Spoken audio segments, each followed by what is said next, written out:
अस्सलाम वालेकुम viewers, welcome to she's kitchen. She's kitchen में आज हम बना रहे हैं चिकन के शामी कबाब हम बना कर रखेंगे रमज़ान के लिए। पूरे मंथ में ये हमारे काम आएंगे। जब दिल चाहेगा हम इसे फ्राई कर सकते हैं और ये बिल्कुल भी ख़राब नहीं होते हैं। तो चलें इसकी रेसिपी आज आपके साथ शेयर करते हैं। बिस्मिल्लाहिर्रहमानिर्रहीम। चने की दाल हमने ली है 600 ग्राम और इसे अच्छे से वॉश करके हमने कुकर में डाल दिया है। अब इसमें डाल देंगे 1 किलो चिकन पे हमने ऐसे गहरे से कट लगा लिए हैं। 10 से 12 लहसुन के जवे डाल देंगे। 3 से 4 टुकड़े अदरक के तकरीबन 1 इंच के वो डाल देंगे। 1 चम्मच भरकर डाल देंगे नमक का। हाफ़ टी स्पून हल्दी डाल देंगे। 1 चम्मच भरकर डाल देंगे हम लाल मिर्च और 1 कप पानी डालेंगे इसमें। पानी पहले डालकर इसे मिक्स करके देखेंगे, अगर और पानी की ज़रूरत हुई तो थोड़ा सा पानी मैंने और डाला है। और अब इसे हम वेट दे देंगे तकरीबन 6 से 8 मिनट के लिए। जैसे ही विसल बजेगी उसके बाद हम इसका जो है वो टाइम नोट कर लेंगे। जी तो अब प्रेशर कुकर हमने खोल लिया है और जो चिकन और हमारी जो चने की दाल है वो 8 मिनट हमने वेट दिया था और बहुत ही ज़बरदस्त गल चुकी है। मैं इसे आपको थोड़ा सा मैश करके भी दिखाती हूँ। ये देखें, इसे अब हम थोड़ा ठंडा होने देंगे। जैसे ही चिकन ठंडा हो जाएगा तो इसे हम हड्डियों से अलग कर लेंगे और इसे अब मैं चॉपर में जो है वो पीस लूँगी, दाल और चिकन थोड़ा थोड़ा डालकर। आप चाहें तो देसी तरीके से इसे कूटी डंडे में भी बना सकते हैं। तो टाइम की बचत और ज़्यादा मेहनत अगर नहीं करना चाहते तो फिर इसे चॉपर में आप चॉप कर सकते हैं अच्छे से। चिकन और दाल को हमने सारा पीस लिया है। अब इसमें हमने डाल दिए हैं तकरीबन आधा किलो हमारे पास जो है वो प्याज है और 12 से 13 सब्ज़ मिर्चें हैं दरमियाने साइज़ की, और इसे भी अब अच्छे से हम चॉप कर लेंगे।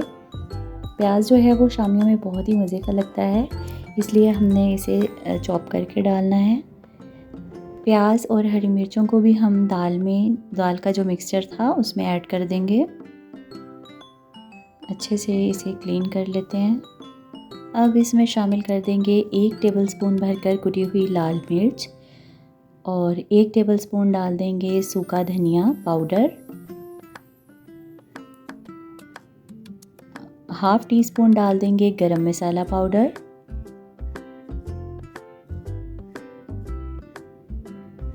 हाफ़ टी स्पून डाल देंगे काली मिर्च का पाउडर। लास्ट में अब इसमें डाल देंगे हरा धनिया और अब इसे अच्छे से कर लेंगे मिक्स।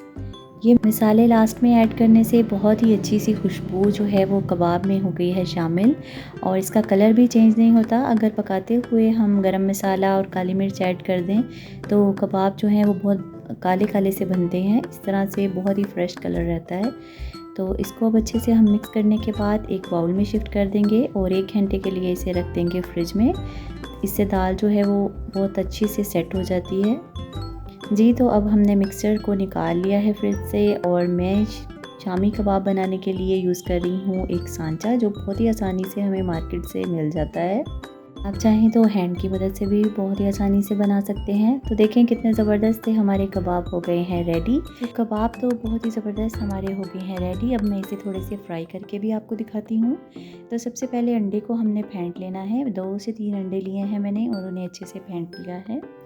पैन में मैंने ऑयल जो है वो गर्म होने के लिए रख दिया था। अब कबाब लेंगे, उसे अंडे में डिप करेंगे और इस तरह 1 बाय 1 हम इसे पैन में रखते जाएंगे। ऑयल देखें बहुत ज़्यादा गर्म नहीं होना चाहिए, वरना कबाब फ़ौरन से जो है वो जल जाएगा। बिल्कुल दरमियानी आंच पर इसे हम पकाएंगे, 1 बाय 1 डालते जाएंगे। कबाब हमने फ्राई होने के लिए रख दिए हैं और आंच हमने बिल्कुल दरमियानी रखी है। जैसे ही एक साइड पे गोल्डन कलर आ जाएगा तो अब हम इसे कर देंगे टर्न। दूसरी साइड पे भी हम इसी तरह का कलर ले आएंगे कबाब के। तो जैसे जैसे हम कबाब को कर रहे हैं फ्राई और बहुत ही अच्छी सी खुशबू फैल रही है पूरे किचन में। आई होप कि आपको ये रेसिपी अच्छी लगेगी। रेसिपी ज़रूर ट्राई किया करें, अपने फ्रेंड और फैमिली के साथ इसे शेयर भी किया करें मेरी वीडियोस को। हो गए हैं रेडी, अब इसे हम कर देते हैं डिश आउट। जी तो बहुत ही ज़बरदस्त से हमारे मज़ेदार से कबाब हो गए हैं रेडी। इसे हमने सर्व किया है केचप और मायोनीज़ के साथ। अब इसके हम बनाएंगे बर्गर बन और आपके साथ वो रेसिपी ज़रूर शेयर करूँगी। रेसिपी अच्छी लगे मेरे चैनल को सब्सक्राइब करें, वीडियो को लाइक करें। मिलेंगे नेक्स्ट रेसिपी में, जब तक के लिए अल्लाह हाफ़िज़।